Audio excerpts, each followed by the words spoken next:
what annoys me about pop-ups is if I see another get 10% off, I will lose my shit because 10% doesn't entice anybody anymore. Well, it never did me, but it's the same. Every e-com site says get your 10% off. Like, it's so boring. I'm like, think of something different. Yeah. It has to be minimum 20% for me. It has to make sense. Like 10% is nothing. Like, as you said, if your product is 60 quid and you're like, offer me 10%, I'm like... Ugh.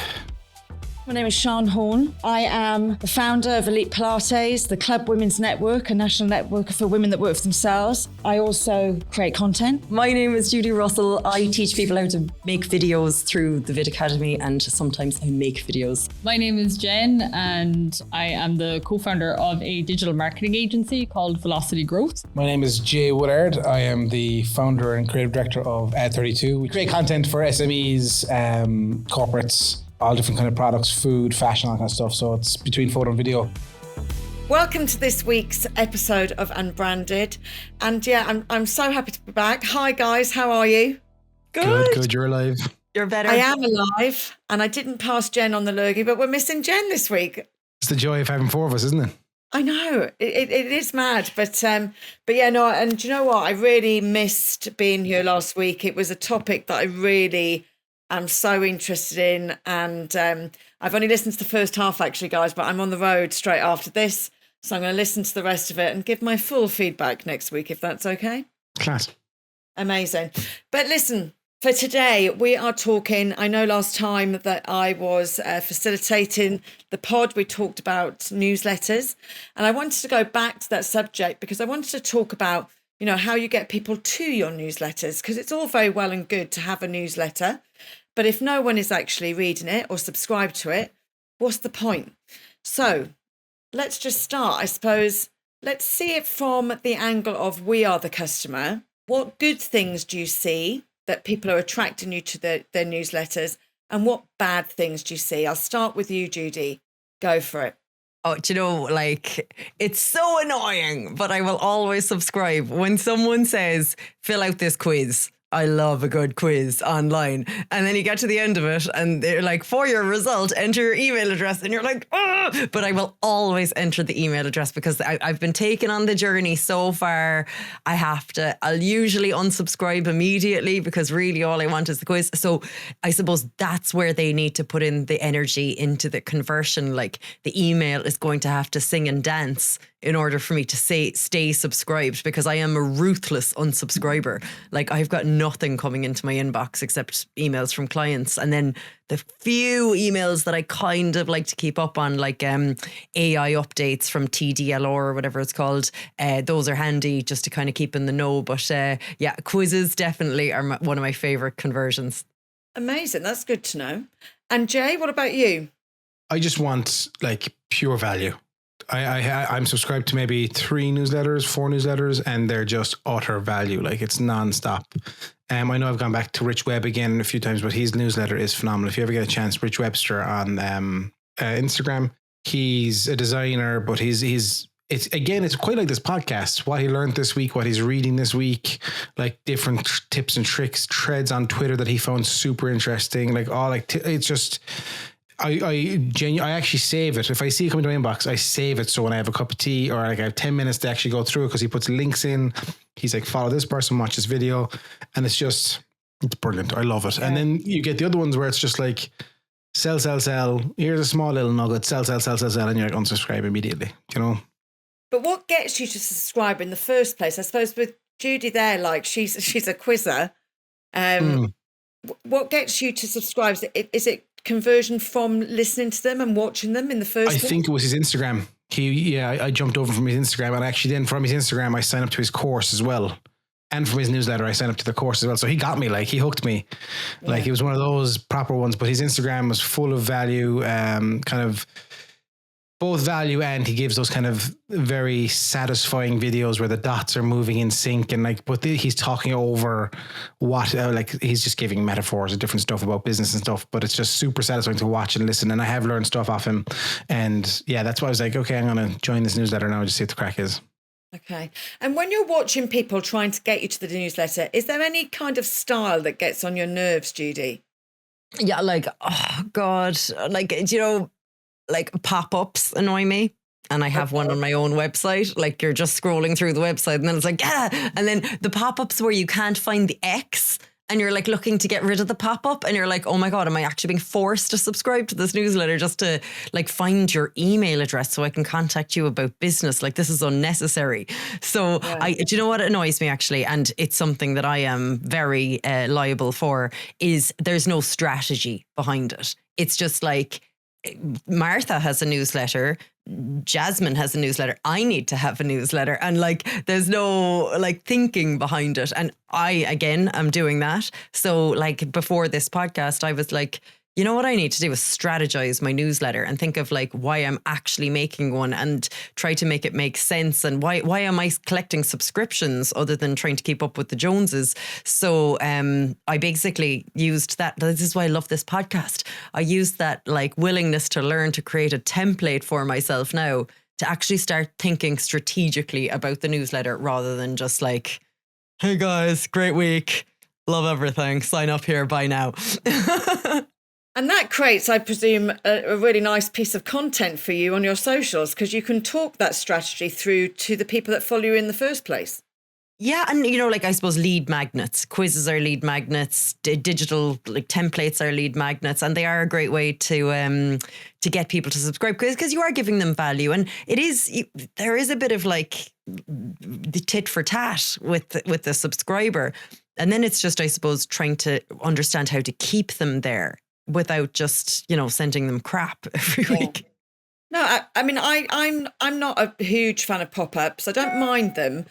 What annoys me about pop-ups is if I see another get 10% off, I will lose my shit because 10% doesn't entice anybody anymore. Well, it never did me, but it's the same. Every e-com site says get your 10% off. Like it's so boring. I'm like, think of something different. Yeah. It has to be minimum 20% for me. It has to make sense. Like 10% is nothing. Like, as you said, if your product is 60 quid and you're like offering me 10%, I'm like, my data is more, it's worth more than your €6 like kind of thing. It's just the mentality. You're dead right. Pop-ups to me, I'm like firstly, if it's a new website, a new product that I'm just scrolling as our newsletter, I'm like, where the fuck would I need to subscribe? I don't know your brand. I don't know anything about you. Like, if they have trackers, if they're marketing properly, they should be able to see that this is my third time to the page or to the website, and that's when you hit me because obviously I'm interested. Yeah, but you have to have the value, you have to have the ebooks, the templates, as Judie said. It has to make sense for me to give you. That's the transaction. I'm giving you my data for something in return, and for a measly 10% on an annoying pop up is an absolute no go for me. I never knew that you could do that. Like this is how layman I am on website stuff with my super cool Wix website that just functions. But you can see when someone's come back for the third time and then tell your pop-up to pop up on their third visit. There's all different things like that. Yeah, there's all different. So like HubSpot, I know is a massive thing like that, would have all that data. I remember being in Republic of Work and they had HubSpot, and I was sitting at the reception and I was on my laptop and I went to check something on my laptop on the Republic of Work website, and it popped up and it was like Jason Woodard has visited again or whatever it is. Because I'd given my dad, I'd subscribed to the newsletter at the time and stuff. And it's just super interesting that that's how HubSpot works. And you can see who's visiting the website, why they're visiting the website and all that kind of stuff. And if you had a sales team who would cold outreach, you could say, hey, Jack, whatever, just randomly just giving you a call, but they know they've been on the website. You know, yeah, I don't know if that's GDPR or whatever that is, but... Well, it depends on the information that they've given and what permissions that they've given, and obviously what your T's and C's are on your site before they've entered X page or a certain page. However, I do believe that pop-ups should be there from day one, especially on an e-com site. But my annoyance with them is that you're offering me the same as everybody does, that if you really want my email, do something real to entice me. And then, you know, once you've got the email, then keep me. Like you said, Jude, you know, you fill out your quiz and then they send you a rubbish email. And that's just not good enough. What would keep you, Sian? What kind of idea, or let's say it's an e-com brand, what would you want? So definitely I want 20%, but I also I only ever see, you know, sign up now and get 20% off your first order. And I'm like, is that it? You know, I've just gone to your website. It's my first visit. I'm about to purchase. You've made me purchase actually, because at 20%, I'm much more likely to. But if they said, you know, get 20% off your first order and become part of our special VIP community. Be in with a chance to get discounts off releases, blah, blah. And actually tell me, almost make it like I'm in for good. You'd be a fool not to go, like. Absolutely. I think people just are like, let's do the quick win. Let's get the, just give them the 10%. If we convert, great. And then we'll work with them after. But actually give them something substantial and get that loyalty piece done and seal the deal right at the beginning. Do you know what I'm thinking though? Like, it's so funny. Like, imagine walking into a bricks and mortar retail shop and someone coming up to you and being like, if you purchase today, you'll get 20% off. Most of the time when you walk into retail shops, people ignore you and they just walk away from you. The e-commerce side of things is so different, isn't it? Well, did you ever work in a shop? No, lots of bars and restaurants, never retail. Okay. So actually, we do this in shops. So actually, anybody that's of my age, when we worked in retail and you worked for a big shop, when they got to the counter, you'd say to them, would you like a store car, madam? If you get a store car today, I can give you 30% off your shopping today. And I'd have them in. Their loyalty was sealed. If you go into McDonald's and you're buying a burger, they'll say, would you like fries with that? Do you know what I mean? So actually, in retail, we're doing exactly the same. But the initial win has to be so easy that the customer doesn't really think about it. That is a quick win. It's not, like these 10% pop-ups. I see so many of them, I don't even notice them anymore. Do you know what the new one is as well now? And I don't know how it works GDPR wise, but we don't give out paper receipts. What's your email so I can email you the receipt? And you're like, you have to give it because you want the receipt. Like you've paid, like it's a 70 euro pair of shoes. You want the receipt. Yes. But like, I don't know, can they email? Is it a thing in the email that has to be, as you said, it has to pizzazz and say, do you want to sign up? Whatever it is, all that kind of stuff. Absolutely. I love that process, to be honest. From a sales perspective, it's brilliant. But then again, I do think they fail when they send the receipt. It should be much more bells and whistles. Now come and join the community. You spent 70. Do you know that you could have got those shoes that cost you 70 euro today? You could have got them for 56 euro. And this is how. Sign up today and we will send you XYZ. Or we'll send you a voucher for the 14 euro you missed out if you sign up or whatever. Like, absolutely. Everybody gets that FOMO. So when it comes to you guys then, what is your main, to get people to your newsletter, what's your main source? Do you ask them to come through your website, through your social? How do you do it? I don't have an active newsletter right now, but when I did do for companies and other brands and stuff and businesses I worked with, it was always that kind of stuff. We were hosting like VIP events that only newsletter people got invited to, all that kind of stuff.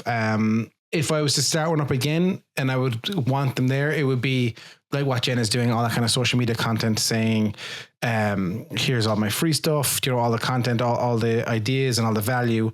If you sign up for my newsletter, I give even more out. I've partnered with this person, you get a discount. Like you offer just as much value as you can. That's what I would. And also I would kind of have I would look at having like a private video channel for just newsletter subscribers. So you can build like that and you do one video a week or whatever it is. And that's how I would provide the value for that, I think. Okay. But how do you get them? Let's talk about the subscribe. Oh yeah. So it would be literally through social content, follow my newsletter, link in bio, send the tags, that kind of stuff. I would offer free templates. Like I have ebooks, I have all that kind of different stuff where I can say, hey, if you download this now, you join the newsletter and you get the free ebook, that kind of stuff. Is free product is what I would offer, because I can't offer free photo shoots or that kind of stuff because the value is too high for that. But the likes of the templates or a weekly video of tips and tricks or a Q&A with me if they wanted, this kind of stuff would be how I would do it. Amazing. And primarily through you speaking on your social and them contacting you. I think so. I think that because that would be that's where my audience is, social, really. Yeah, no, absolutely. And you, Judie? Well, I probably get like 3 or 4 a week through the pop-up, that annoying pop-up on my website that I can't stand. My issue is, and then also Linktree, having Linktree on all of your social medias, and then depending where you are with your newsletter, strategy, I suppose, like knocking that up to the top if that's like your primary thing. But like again, like I think with all of this stuff, like I'm at the stage where I'm like, I don't want people to sign up to my newsletter almost, because I've no newsletter strategy. Every time I see a newsletter subscriber come in, I'm like, fuck, where am I going to put them now? They're expecting something from me and I have nothing to give them. So I really think that like anyone listening today, if they're at that stage too, because there's also a lot of fear. Like Jay brought up GDPR a couple of times. You know, I think that I'm doing the right thing. They have an opt out. I'm getting them to double confirm through email, but like I'm still afraid that I'm doing something wrong. I'm super scared of automations because I don't know. Like, you know, when I go in and set up an automation, I go straight to Wix, my site where I can set them up, and then I set up 3. I label them incorrectly. I've no idea where they're going. And then I'm like, I don't know who these are going to.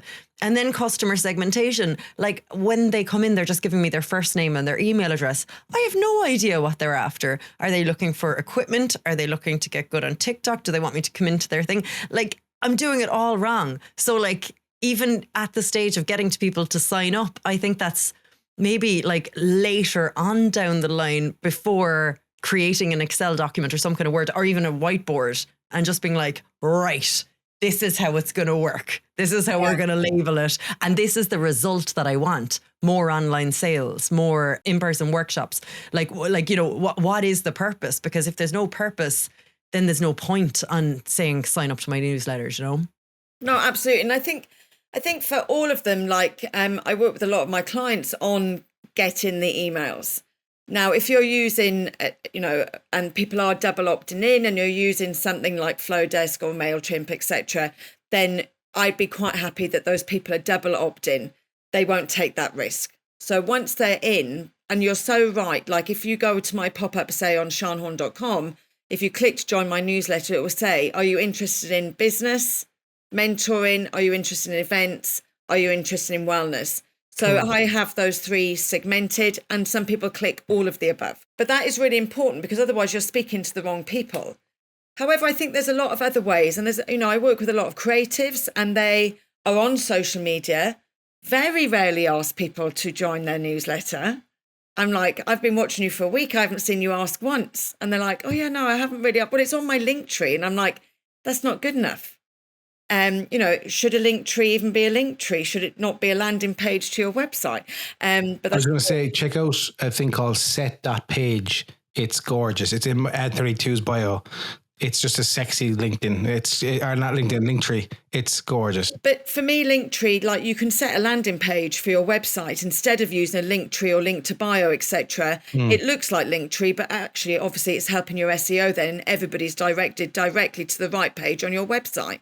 So it's like making sure that all those things are in place so that when we are accumulating those people, like how many times does somebody ask you a question in your DMs, and how many times do you answer that DM and then never write in that DM, by the way, I send out this information once a month on my newsletter. Here's the log to click to it. It will take down your DM, the backlog of questions coming into your DMs, and they'll all be in one place. And then, Judie, you'll actually know what you need to put in your newsletter. It'll give you an idea, Yeah, but I just think, don't just rely on social. Very rarely do I see people ask on LinkedIn as well. It's a great place to get people to your newsletter. I think DMs are underutilized. Conversations are had there.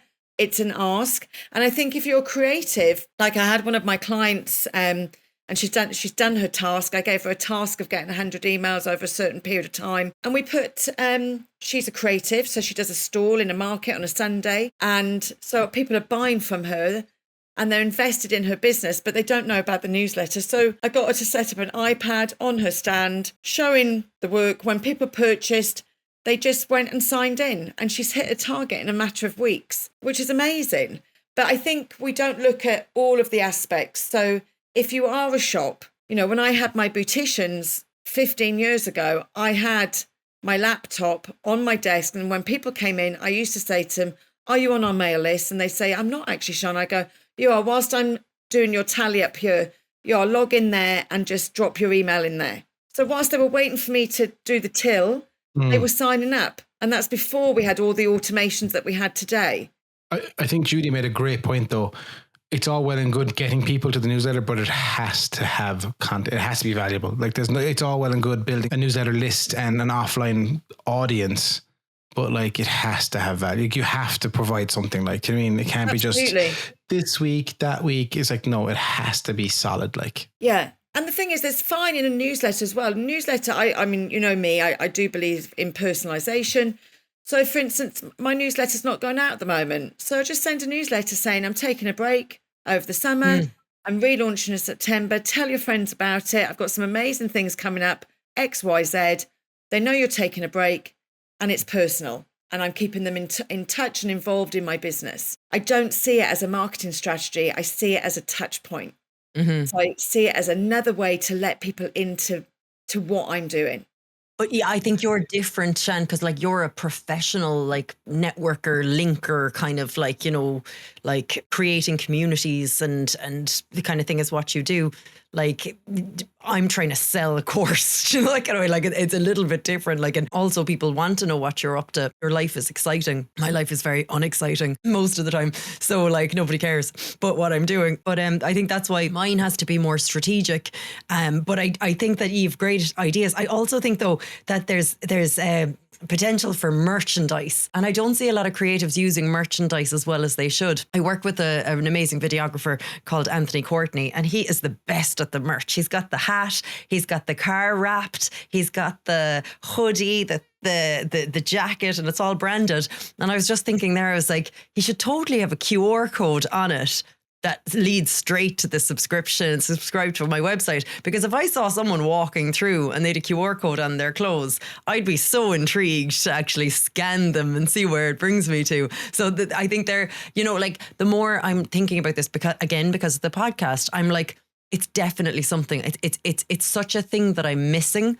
But I'm where I am at this stage, I need to start off site. I need to like, I think what people do, same as when they're creating a PowerPoint slide deck, they open up PowerPoint rather than opening up a blank page and being like, okay, I need structure. Where is this going? Like, what is it doing? Because I could open up Wix there now today, which I am very tempted to do, and send out a newsletter, copy the old one and be like, hey guys, just creeping around there, doing this, doing that, you know, that's together with no value. I need to sit down and go, what am I actually doing with this and how is it going to work, and let me see it all in Excel, and then I'll open up Wix and try to actually build something. But don't overthink it either, Judie. Yeah. Don't overthink it, because that will kill you as well, because you do overthink stuff. Like, just get it done and just be happy, and once it's done, walk away. Yeah. You know? Yeah.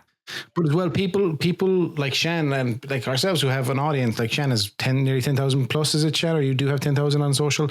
Like, it's so important for people like yourself to build an offline audience, because tomorrow Instagram could say, I don't like you, Sian, and they could cancel your account or something. And then because you don't have full authority over that, where you would over an email list, you need to build that audience offline. You just, for yourself, for your business, for your brand, it's such a safety, priority that it has to happen for you, I think. And you're creating that stuff anyway. I mean, I would argue my life is interesting, Judie. My life is as interesting as I want you to think it is. That's what content's all about. You know what I mean? Let me tell you, it's not always that interesting behind the camera. But for me, I think as well, you know, it's that carrot and stick piece. So I wish you use social, like, just to give the beginning of the information, and then send people to the newsletter once a month to get the rest, because you have so much to teach people. I don't think your signups would be difficult. And actually, you know, you say I get 3 or 4 people from that pop-up every week. That's a lot for some people. So if you actually, you know, I always say, yes, you do need a strategy without a doubt. But if you could just half what you're doing on social or on LinkedIn, give them the beginning of it and put the rest of that video into the newsletter, then you've got your strategy, you've got your content for each month. And like Jay said to you a few weeks back when we talked about, actually, you know, once you have the people on the list, is, you know, you can take any format you like, just stick to it and keep consistent. And then I wonder if consistency is that important, like, or could it be just campaign based? Do you know? No. Like, you know, I don't want your newsletter if like you're just sending it to me. Like, I know when you're sending, not you, Shan or Jay, but I know when people are sending me a newsletter because it's a box that they have to tick for their boss on a Thursday. I would rather, like what you said, I'm taking a break from my newsletter and wait until like there's something like a campaign, like something coming up and stuff like that. Then send me the newsletter. Like, I don't know if consistency is as important on a newsletter, Bill. Then you're selling me because you're doing it because of a campaign. It's not legit. You're trying to sell me. Where if it's a weekly or monthly thing, I'm getting to know you. I'm getting to know you and the products. Even if you're selling me, like, I got a new microphone. The link is in my newsletter. I have an affiliate link. It helps support the newsletter. Like, but I know because I see you on the episode every week with the podcast, with the microphone. It connects the dots. Yeah. It builds you up more than I'm selling something in 3 weeks. I'm going to talk to you when I'm selling. It's just, to me, it doesn't work like that. Yeah. Okay. It's personal brand. It's personal brand, social proof, and authenticity, all wrapped up in one. Mm-hmm. You know, that's what it's all about. So I think stop thinking of your newsletter. For me, Judie, with you, like, you know, because your personal brand is super important. For me, I think stop thinking of your newsletter as a conversion tool. Start thinking of your newsletter as you know, because it generally is valuable to the people that you're sending it to. And then, you know, there might be a conversion some weeks at the bottom of it that you want to bring people to something, but I don't think it should always be that. And for me, anything you do, consistency is key. I think that your best thing is, Shan, is like that, just having those 3 boxes about, are you interested in business? Are you interested in that? Because like the subscribers on my newsletter, I have no idea how they got there or what they're interested in. So, and that's another fear then of like, I don't know why they're here, so I don't know really what to send them. So I think maybe the first thing I do is go to my existing subscribers and maybe send a short survey. Yeah, I think that might be how I then go, okay, this is actually, because like I'd love to share stuff that isn't conversion if I thought that people were interested. I just get the yucks when I get an email that's like, oh, I don't want to be sending those, you know, like, so yeah. Yeah. Well, I think that the emails that are giving you the ick are the ones that, you know, are selling. So don't be that person. Truth. And also as well, like, you love a quiz. So I love a survey, because I love a survey. When somebody actually asks my opinion, that means an awful lot to me. Yeah. So for you to introduce your community to how your business is going to run and how your newsletter is going to work, I think that's absolutely superb. Yeah, I got involved with a new business recently where I've taken over the marketing and stuff for it, and newsletters and all kind of stuff. And they have about 150 subscribers to the newsletter, nothing massive, but they run monthly shows that only sit 250. So it is significant, do you know what I mean, to them. So like that now we're going to start introducing surveys after every event. What did you like? What didn't you like? What would you prefer? Who would you like to see? This kind of stuff. And it's going to give so much data back. Because at the moment they're doing well. They're running, but they're running kind of blind, not knowing where. They're just kind of selling. So it's going to be super interesting to sit down and actually have a PDF and go, this is what people actually want. I'm dying to know what kind of event it is. I'll tell you soon. Is it is it inside? Is it outside? It's inside. Okay. Do you know what I've started doing recently? Like if I, this is like a little bit of a subtopic, but it's great. Do you know Google reviews? Like it's so easy to get a really short link that you can just send to people. So if I run a course where I know that people are really happy with the course, I'll be like, if you have any feedback for how I could improve the course, please email me directly. If you think the course was amazing and you want to share this publicly with 5 stars, please click on this Google review. And I just got 3 Google reviews in last week.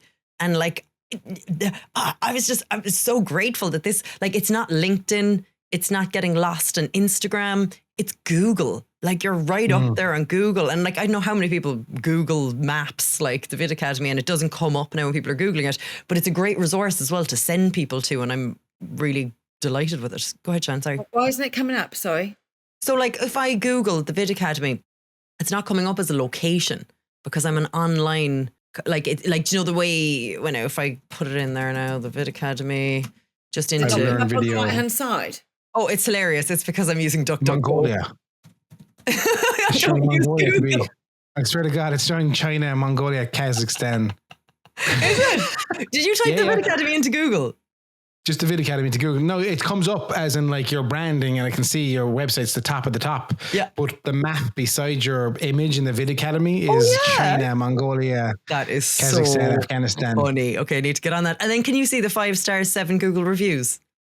Yes, I can. Like that's blowing my mind. I'm so happy with that. Like, you know, Google reviews are so important. After I meet with any of my clients, I always send them, if you found today's session a benefit, please leave a Google review. If 50% of them fill that out, it really does make a difference. And obviously with the organic ranking, it's super important. And most importantly, what is it? It's free. Yeah. And you can't beat it. Oh, Sian, 29 reviews, all 5 stars. And and I think what I love about it as well is it's real people. Yes.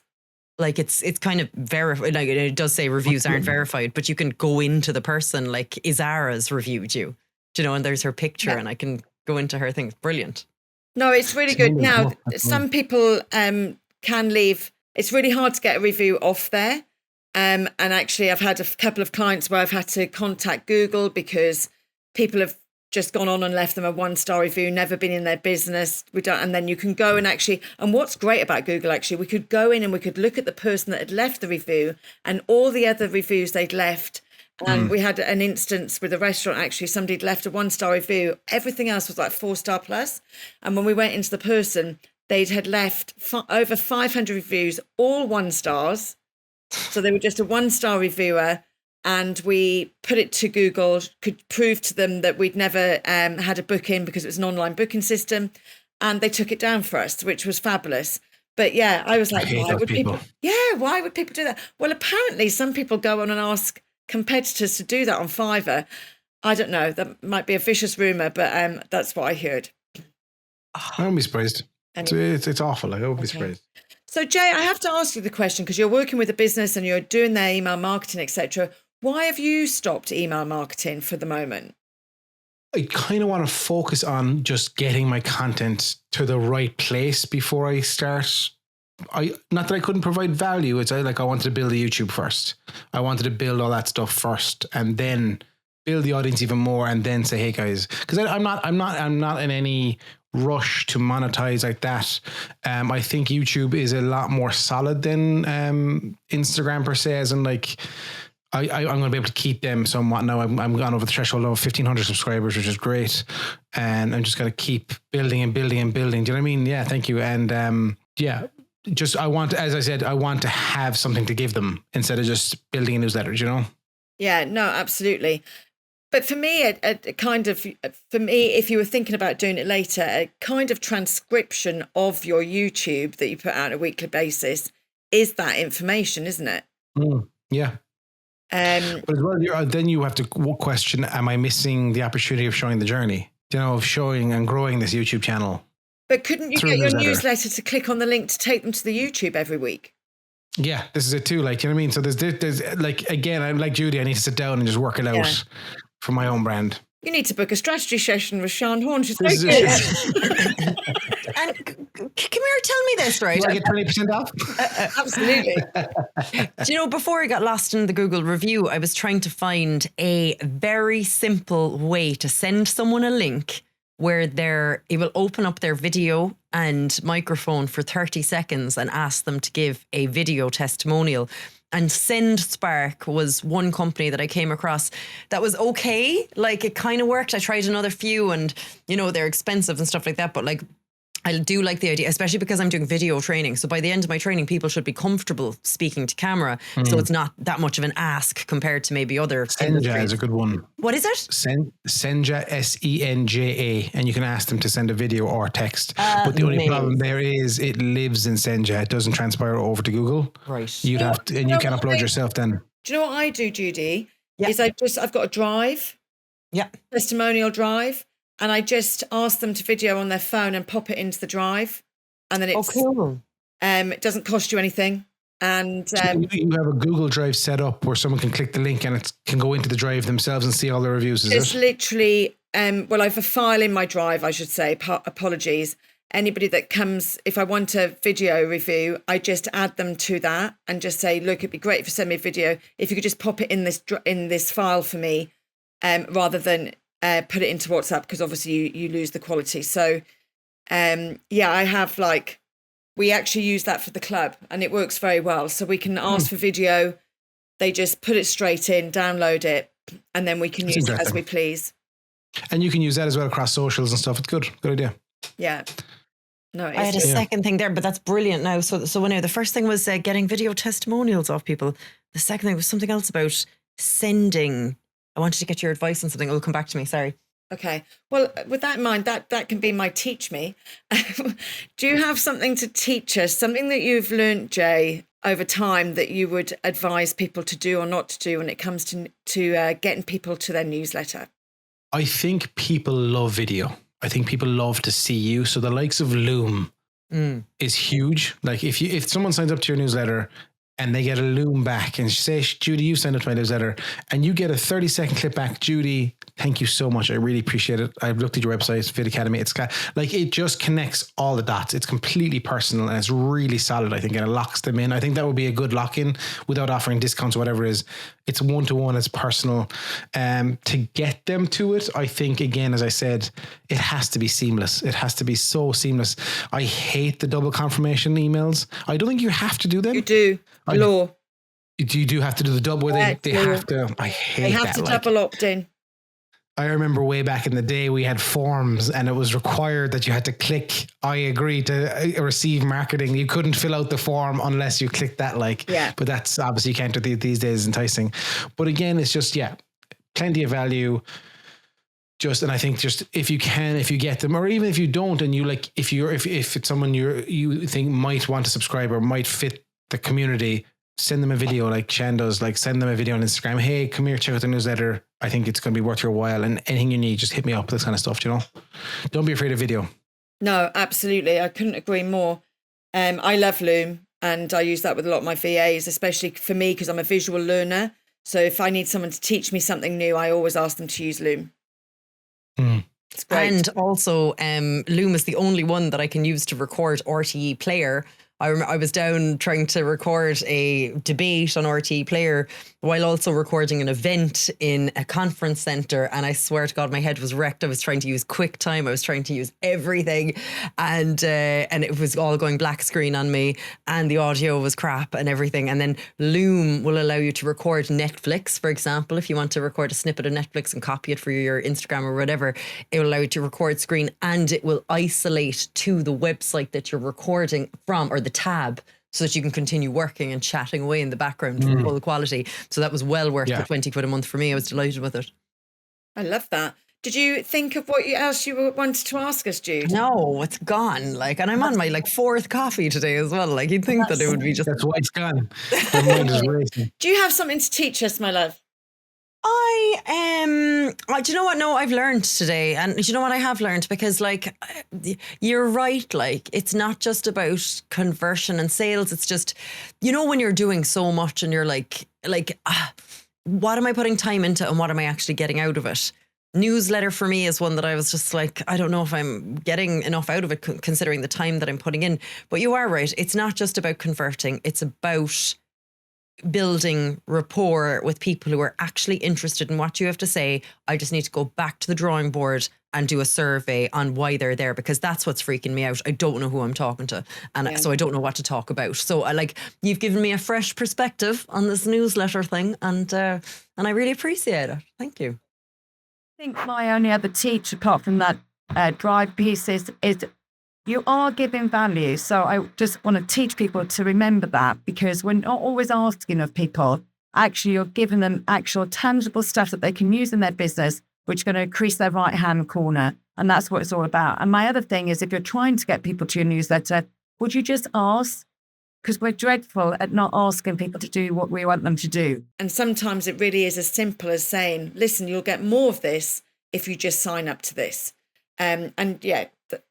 You know me, it's all about that personal element and bringing that into the business. But listen, thank you so much. Anything to add, guys? Any words of wisdom before we leave this episode? Have your shit together before you ask anyone's data. for anyone's data. There you go. Jude? I just want to say that I bought a Polaroid camera, and these are just for anyone who's doing events. I think I've told you this before, but this was one of the best ways that I marketed an event.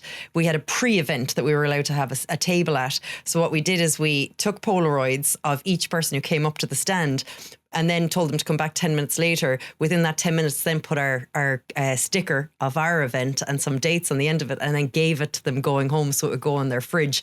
And they are so much fun to use. They're like £100. And I just got to say, like I am really enjoying taking photos and showing kids how photos work, not just on your phone, like it all being instant and stuff, and taking a step back into film and all that kind of stuff. So that's really made my week. It's fun, and we must not forget that we are also children in disguise, you know. Well, you just made me feel about 10 seeing that Polaroid. But no, it's brilliant. Listen, guys, thank you so much. Thank you for listening. Nice, quick, short episode there. Don't forget to like, subscribe. Makes a massive difference to us. And we shall see you next week with Jen. She'll be back. Bye. Deuces.